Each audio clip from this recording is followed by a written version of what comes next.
China has the world's second largest economy. The Chinese Communist Party has built a powerful regime that has a tight grip on every aspect of Chinese society.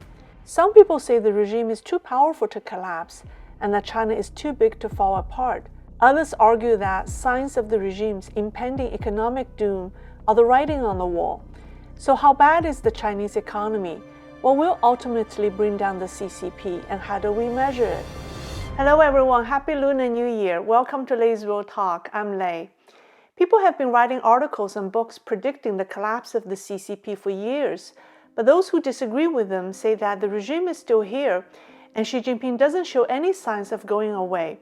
In fact, he just obtained a third term. But things changed dramatically after the recent Party Congress.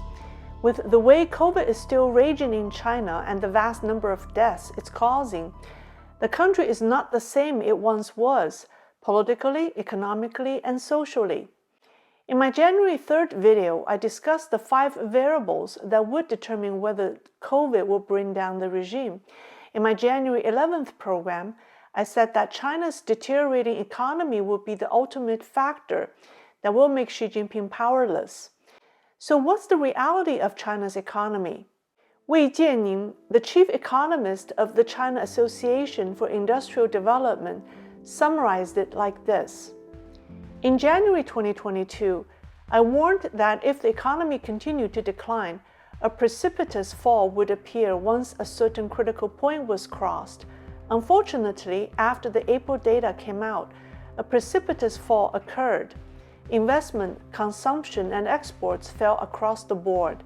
Data from the financial sector is especially disastrous. The unemployment problem is very prominent. So on May 25th, the State Council held an emergency meeting of 100,000 people and introduced a 33-measure, 12 trillion stabilization plan comprising 6 areas. Mr. Wei gave the above speech on December 24, 2022, at the 5th China Financial Security Forum in Chengdu. He went on to say that the 12 trillion bailout plan did not even make a dent in stimulating the economy. He warned against a zombie economy, a zombie market, zombie private enterprises, and zombie banks. He even warned that China's central bank and government might become zombies too. So what will happen to the zombie Chinese economy? I mentioned a Taiwanese writer in my January 11th program, Kenneth Fan, or Fan Chou. He wrote a book called Post-CCP China. In his book, he provides the best explanation of Mr. Wei's zombie state and defines a quantifier that would determine when this zombie economy will bring down the regime. Let's hear him describe his theory.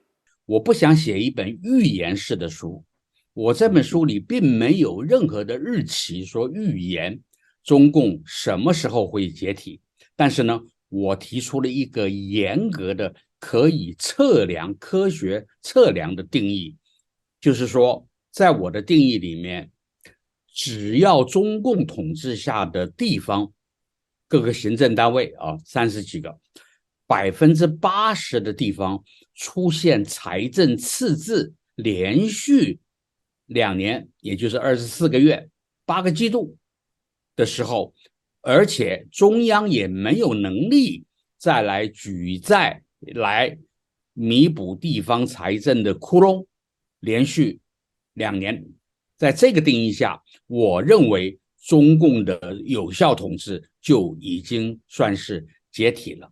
In the past few years, except for Shanghai, local governments have relied on central government subsidies and borrowing more money in order to keep themselves afloat.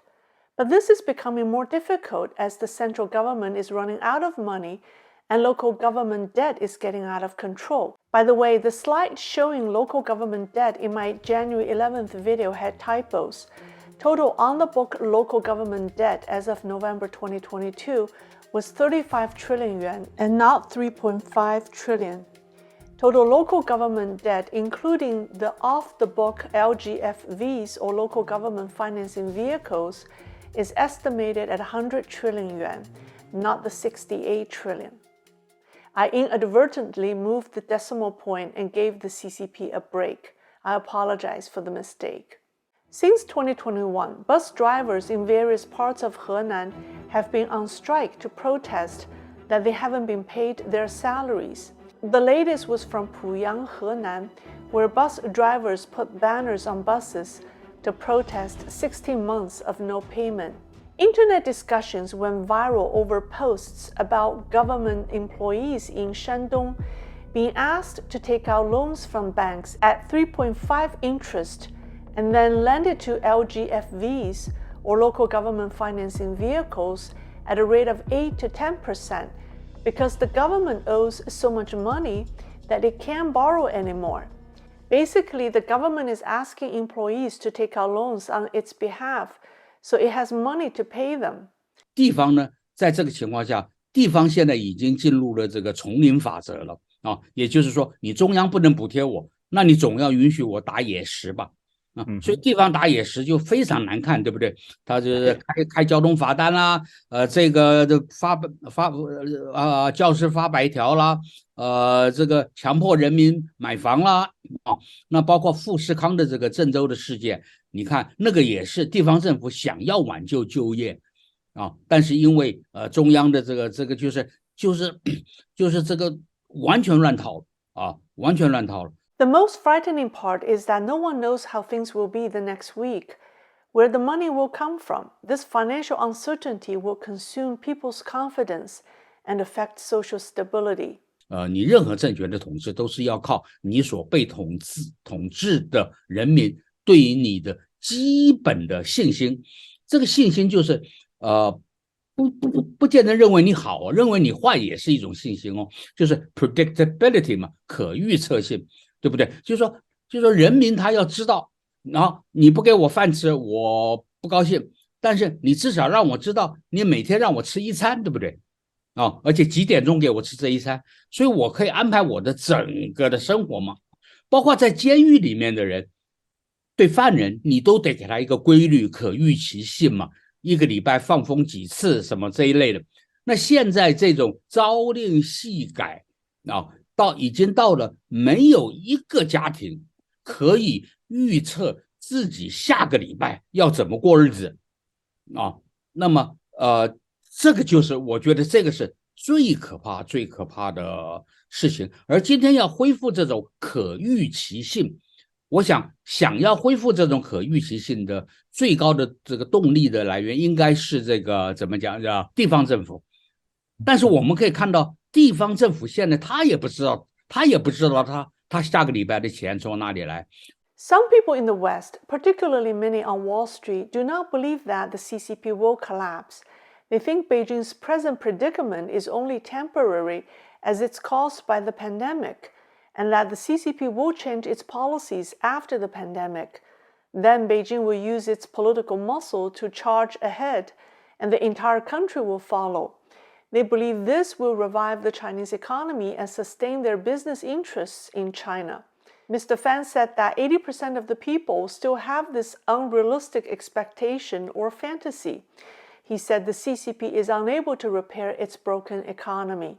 第一类人他是认为说中国经济的体量太庞大了而且累积了这么久的这个财富这个瘦死的骆驼比马大，是不是？百足之虫，死而不僵所以呢他永远认为这个中共在经济跟财政上挖东墙补西墙的余地还是有的那这个原则看法上没有错。那么包括希腊，我们对不对？财政危机我们也没有看到希腊这个怎么讲彻底的垮台了那包括连美国政府都破产过嘛所以这种例子是很多的嘛。所以呢这种看法呢，我是认为原则上没有错，但是呢，我们要注意一点，就是挖东墙补西墙的周转的做法是有极限的。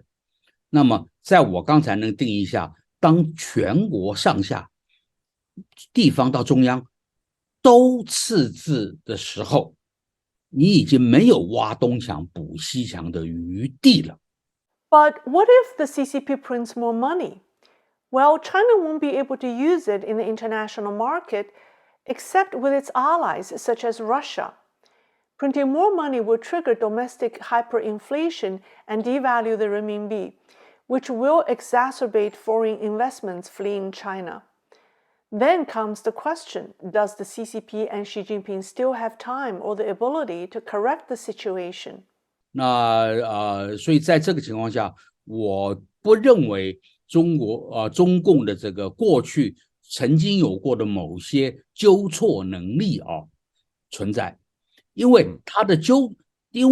他的当年的财富是来自他这个一条边的这个专制的这个统治链的有效那么今天他纠错也是一样，他也是要依赖这个统治链的有效来纠错否则习近平一个人纠错没有用的，或者说地方政府自己纠错达不到上面也是没有用的。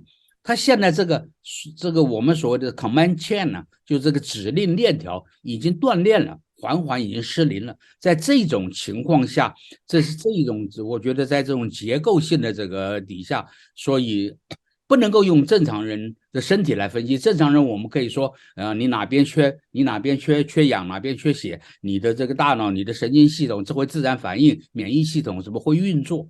但是中共现在已经这部机器已经失灵了，神经系统失灵，肌肉系统失灵骨质疏松原来体外的这个台湾叫做叶克膜了，就是体外维生系统，比如说外贸啦各国的善意了，那全部失灵了，对不对？